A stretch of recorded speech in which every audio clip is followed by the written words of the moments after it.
નમસ્કાર સૌ મિત્રોને એજ્યુ સફર પરિવાર વતી હું મુકેશ ડેરવાળિયા આપ સર્વ મિત્રોનું હાર્દિક સ્વાગત કરું છું. આજે 15મી એપ્રિલ 2019 અને 2019ના વર્ષના કરંટ અફેરમાં આજની તારીખમાં આપ સર્વ મિત્રોનું હાર્દિક સ્વાગત કરું છું. અને ગઈકાલના સૌ મિત્રોએ સરસ પ્રતિસાદ આપ્યા, પરંતુ આજે એક નમ્ર વિનંતી કે કદાચ માનવ સહજ અથવા તો ક્યાંય પણથી અમે જે ડેટા લઈએ છીએ તે સંદર્ભે કોઈ પ્રિન્ટ એરર હોવાને કારણે કદાચ કોઈ કરંટ અફેર સંદર્ભે ક્ષતિ રહી જશે, તો એજ્યુ સફર પરિવાર તેની પિન પોસ્ટ મારી અને કોમેન્ટ બોક્સમાં લખી લેશે. એટલે જો તમે વિડીયો નિહાળતા હોવ અને નીચે કોમેન્ટ બોક્સમાં પિન પોઈન્ટ ઉપર તમારે એજ્યુ સફરની કોમેન્ટમાં જો કોઈ ક્ષતિ રહી જવા પામી હોય તો તે તમે માફ કરશો અને તમે નીચે સાચું લખશો તો અમે તે સ્વીકારીશું. અને ગઈકાલે ઘણા મિત્રોએ કોમેન્ટ કરી હતી અને એ સંદર્ભે આપણે ડૉક્ટર ભીમરાવ આંબેડકરની અટક સંદર્ભે નીચે કોમેન્ટ બોક્સમાં સુધારો કરી લઈશું. અને આજે શરૂ કરીએ કરંટ અફેર. તો આજે મહત્ત્વના દિન વિશેષમાં જોઈએ તો દિન વિશેષમાં સૌથી અગત્યનો ચિત્રકાર, વિશ્વમાં જેનું નામ છે જોટો ન જડે અને બહુમુખી પ્રતિભા ધરાવતા કેટલાક વિશ્વના ગણ્યા ગાંઠ્યા અને નામ ચિહ્નિત વ્યક્તિઓ, એ પૈકીનો એક ચિત્રકાર એટલે લિયોનાર્દો દ વિન્ચી. ઇતિહાસમાં પણ ઘણી વખત આપણે ભણવામાં આવ્યું છે. એવા દિન વિશેષની વાત કરીએ તો 15મી એપ્રિલ એટલે કે લિયોનાર્દો દ વિન્ચીનો જન્મદિવસ છે આજે. અને આ જન્મદિવસમાં જન્મ 15મી એપ્રિલ 1452ના રોજ ઇટલીના ફ્લોરેન્સ શહેરમાં થયો હતો. અહીં તમે ઇમેજમાં પણ જોઈ શકો છો લિયોનાર્દો દ વિન્ચી. તો આ વ્યક્તિ ઇતિહાસમાં ધોરણ 10ની ટેક્સ્ટ બુકમાં પણ અગાઉ ભણવામાં આવતું હતું અને અત્યારે પણ ઇતિહાસના પુસ્તકોમાં આ વ્યક્તિનું નામ છે. આના સૌથી મહત્વના બે ચિત્ર કે જે વિશ્વ પ્રસિદ્ધ છે એ પૈકીનું એક ચિત્ર એટલે મોનાલિસા અને બીજું ચિત્ર એટલે લાસ્ટ સફર. અને આ વ્યક્તિ એનો જન્મ ઇટાલીના ફ્લોરેન્સ શહેરમાં થાય છે. તો અહીં વાત આવે છે ઇટાલીની. તો ઇટાલી સંદર્ભે આપણને કેટલીક માહિતી હોવી જોઈએ. તો આપણે મેપ ઉપર પણ ડોક્યુ કરી લઈએ કે ઇટાલીની વાત આવે છે. તો અહીં તમે ઇમેજમાં જોઈ શકો છો. તો આ છે ઇટાલી અને ઇટાલીની રાજધાની શું છે તે પણ ખાસ મહત્વની વસ્તુ છે, રોમ. તો ઇટાલી અને ઇટાલીનું રોમ. તમે અહીં નકશામાં જોઈએ તો ભારતના લોકેશનના સંદર્ભમાં જોઈએ તો અહીં છે ભારત અને ભારતથી આ બાજુ જઈએ એટલે દક્ષિણ આફ્રિકા અને દક્ષિણ આફ્રિકાથી ઉપર જઈએ એટલે યુરોપિયન કન્ટ્રી એટલે અહીં આવશે ઇટાલી. અને ઇટાલીની આ બંને બાજુ સમુદ્ર છે. તો આ સંદર્ભે આપણે એ પણ જોયું. અને આગળ જોઈએ આપણી વાત તો તેઓ ઇટાલીના મહાન ચિત્રકાર, શિલ્પી, વાસ્તુકાર, સંગીતકાર, વૈજ્ઞાનિક, ગણિતશાસ્ત્રી, ઇજનેર, નવસર્જક, શરીર રચનાવિદ અને ભૂસ્તરશાસ્ત્રી, આટલી બધી બહુમુખી પ્રતિભા ધરાવતા આ લિયોનાર્દો દ વિન્ચીનો જન્મ ઇટાલીમાં થયો હતો. અને ત્યાર પછી એ જ વ્યક્તિ માનચિત્રકાર પણ હતો. માનચિત્રકાર એટલે શું?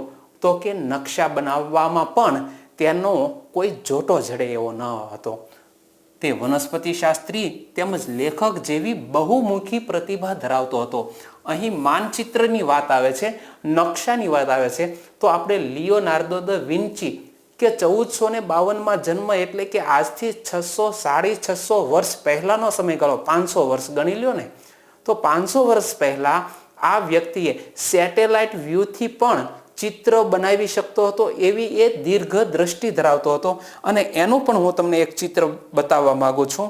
તો તમે અહીં જોઈ શકો છો ઇમેજમાં કે આ જે ઇમેજ દેખાય છે તે લિયોનાર્દો દ વિન્ચી દ્વારા તૈયાર કરવામાં આવેલી સેટેલાઇટ ઇમેજ છે. એ વખતે ઉપગ્રહો નહોતા, છતાં પણ આટલી ક્લિયરિટીથી આ વ્યક્તિ ચિત્ર બનાવી શકતો હતો. તે તમે અહીં ઇમેજમાં જોઈ શકો છો.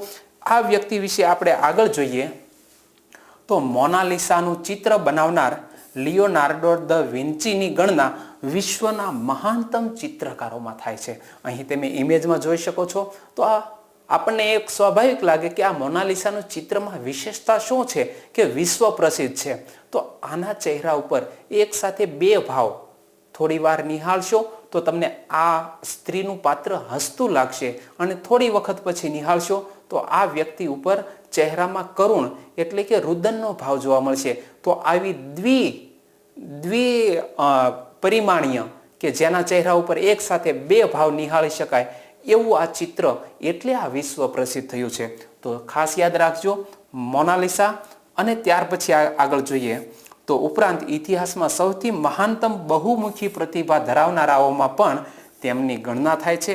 ધ લાસ્ટ સપર એ એમની અતિ મહત્વની પ્રસિદ્ધ ચિત્રોમાંનું એક ચિત્ર છે. અને અહીં વાત આવી હતી લાસ્ટ સપરની, તો હું તમને લાસ્ટ સપરનું પણ ચિત્ર બતાવવા માંગુ છું. અહીં તમે ઇમેજમાં જોઈ શકો છો. તો ઈસુ ખ્રિસ્ત અને એમના અનુયાયીઓ દ્વારા જ્યાં તમે ચિત્ર જોઈ શકો છો તે ચિત્ર છે લાસ્ટ સપર.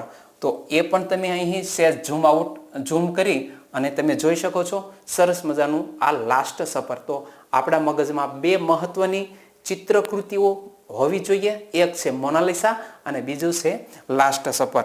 ત્યાર પછી આપણે આગળ વધીએ તો તેમનું અવસાન 2 મે 1519ના રોજ એમ્બોઇસી ફ્રાન્સમાં થયું હતું. તો અહીં દેશની વાત આવે છે ફ્રાન્સ. તો ફ્રાન્સને આપણે મેપ દ્વારા સમજવાનો પ્રયત્ન કરીએ તો અહીં તમે જોઈ શકો છો આ જે દેશ છે તે છે ફ્રાન્સ.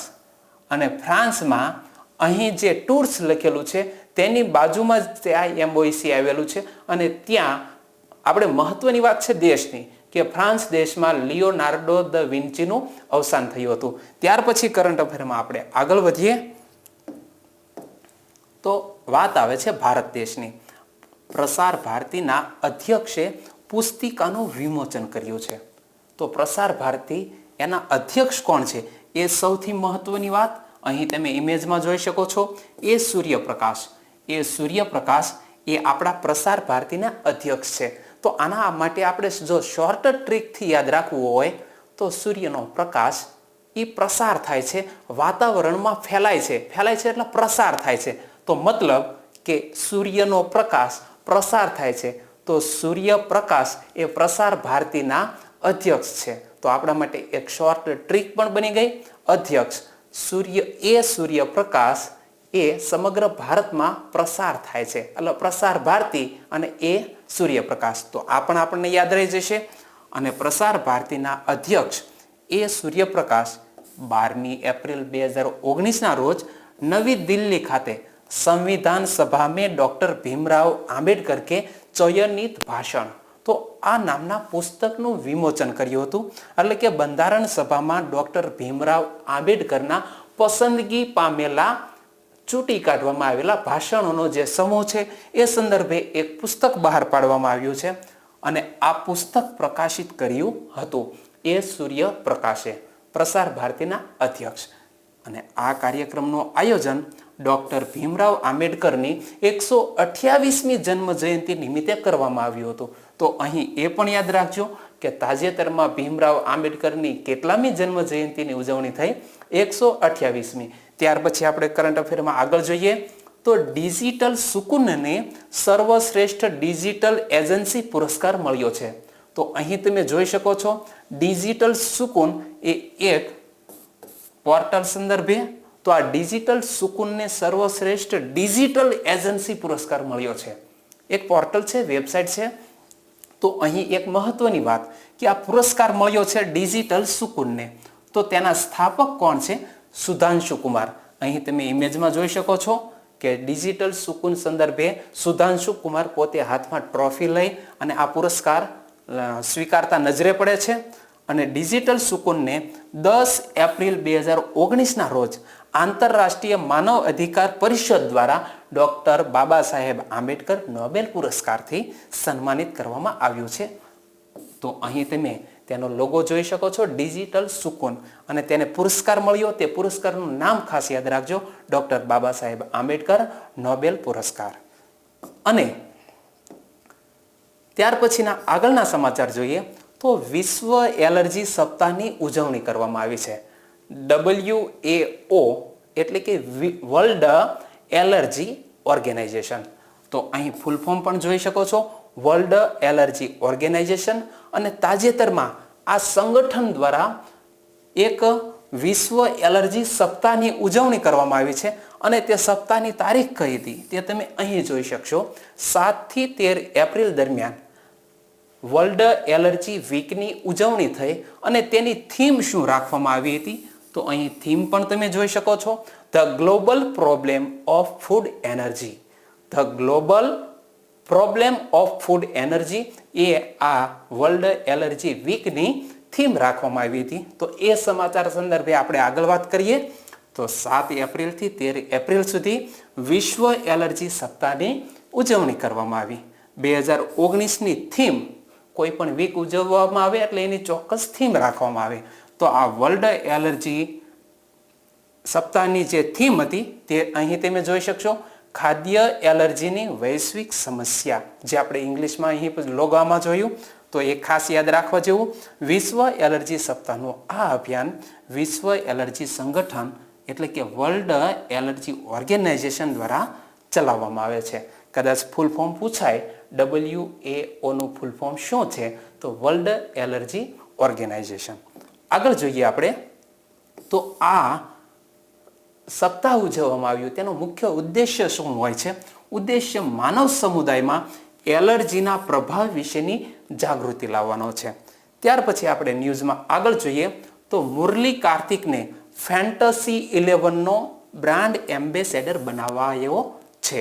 અહીં તમે જોઈ શકો છો મુરલી કાર્તિક, અને તેને ફેન્ટસી 11નો બ્રાન્ડ એમ્બેસેડર બનાવાયો છે. તો મુરલી કાર્તિક ડાબા હાથના સ્પિનરના મહત્વના ખેલાડી, અને મુરલી કાર્તિકે 2000 થી 2007 દરમિયાન ભારતીય ટીમનું પ્રતિનિધિત્વ કર્યું હતું, એટલે કે ભારતીય ટીમના ખેલાડી પણ રહી ચૂક્યા છે.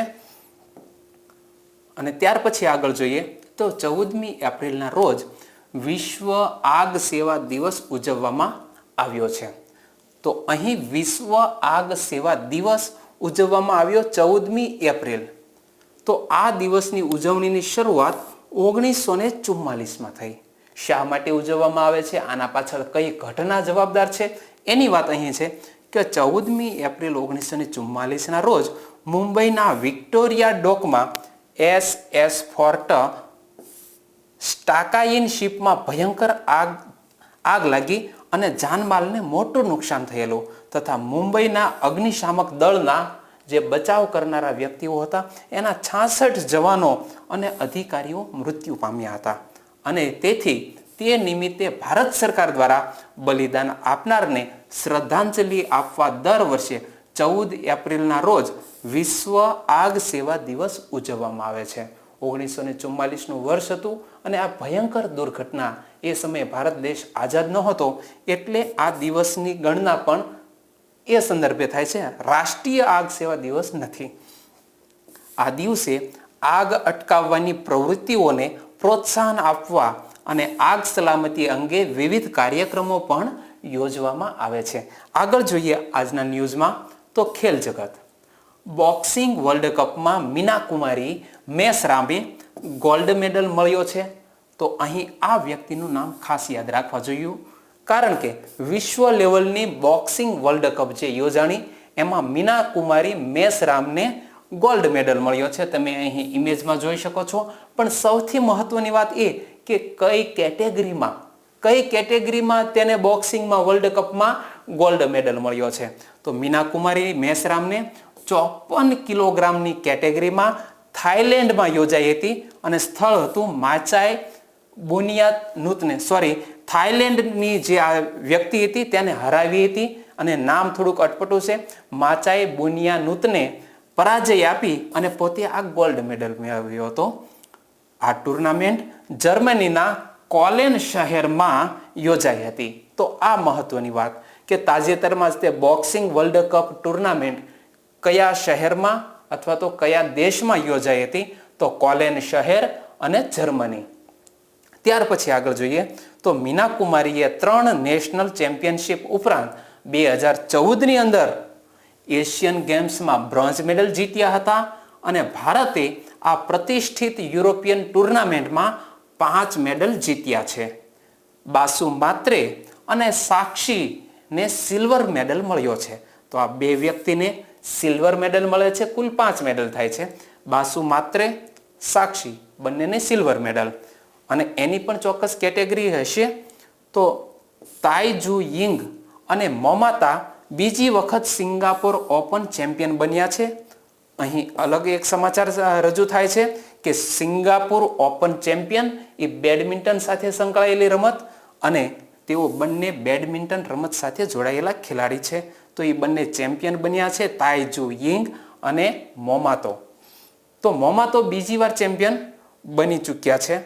અને ત્યાર પછી આગળ કોઈ સમાચાર નથી. આવતીકાલે ફરી એક નવા કરંટ અફેર સાથે મળીશું. પરંતુ મેં કહી એ પ્રમાણે વાત કે કદાચ કોક માનવ સહજ અથવા તો મગજ સંદર્ભે અથવા તો પ્રિન્ટ ટાઈપિંગ સંદર્ભે કોઈ અમારી એરર રહી જાય છે તો અમે એજ્યુસફર પરિવાર વતી નીચે પિન પોસ્ટ મારીશું અને તે કોમેન્ટ બોક્સમાં તમે વાંચી શકશો. આવતીકાલે ફરી મળીશું એક નવા કરંટ અફેર સાથે. ત્યાં સુધી રજા લઈએ. જય હિન્દ.